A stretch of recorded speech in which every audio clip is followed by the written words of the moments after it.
নমস্কার বন্ধুরা, কেমন আছেন সবাই? আমাদের নতুন একটি ব্লগে আপনাদের সকলকে স্বাগত। থাম্বনেল দেখেই নিশ্চয়ই আপনারা বুঝে গেছেন আজ আমরা চলে এসেছি কিছুটা জানা আর অজস্র অজানার দেশ মুর্শিদাবাদ ভ্রমণে। কলকাতা স্টেশন থেকে হাজারদুয়ারি এক্সপ্রেস করে আমরা রওনা দেব মুর্শিদাবাদ ভ্রমণে। আমরা উঠে পড়লাম ট্রেনে। ট্রেন ছাড়িবার সময় সকাল 6:50। ট্রেন ছেড়ে দিয়েছে আমাদের। এবারে আমরা রওনা দেব মুর্শিদাবাদ। চলুন স্টেশনে গিয়ে বাকিটা দেখাবো।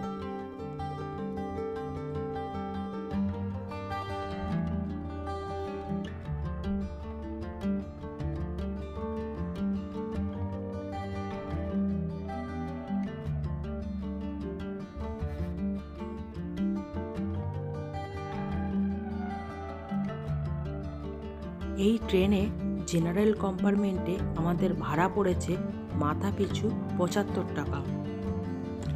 কথা বলতে বলতে আমরা পৌঁছে গেলাম বাংলা, বিহার, উড়িষ্যার প্রাক্তন রাজধানী মুর্শিদাবাদে, যার প্রতিষ্ঠাতা মুর্শিদ কুলি খাঁ।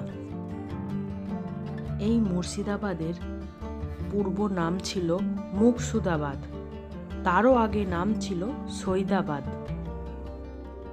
ট্রেন থেকে নেমেই বাঁ দিকে ওভারব্রিজ পার হয়ে আমরা চলে যাব টোটো স্ট্যান্ডে।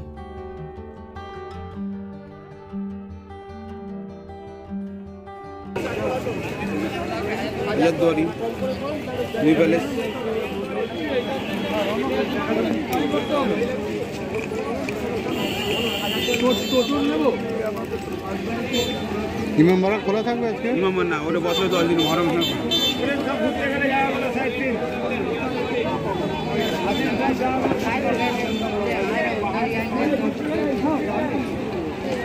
এক সাইড ঘুরলে যেরকম হয় আপনার পুরো কতগুলো জায়গা আছে টোটাল? ছোট বলে 14খানা পয়েন্ট। 14টা? দুটো সাইড এটা তো বাড়ির ভিতর ঢোকা যায় না। মির্জাপুরের গেটের সামনে ফটো মটো তুলতে দিবে, ভেতরে তো ঢোকা যায় না। না, এখন ওদের বংশধর আছে।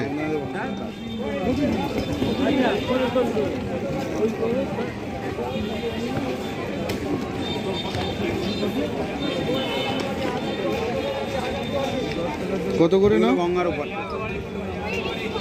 এটা গঙ্গার উপরে? এটা উপরে, ওটা উপরে। আচ্ছা, কত করে নাও পুরো? আমাদের ভাড়া দেন পুরো প্যাকেজ ঘুরলে আপনার দুটো সাইড মিলে দিতে করেন 1080 টাকা ভাড়া।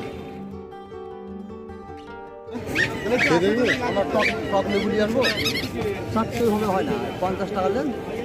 হ্যাঁ, একদমই 10 টাকা করে নিয়ে যাচ্ছে। আমাদের যেহেতু দুদিনের ট্যুর প্ল্যান ছিল, তাই আমরা অন্য একটি টোটো বুক করে চলে গেলাম হাজারদুয়ারি। তাতে ভাড়া পড়ল মাথা পিছু 10 টাকা।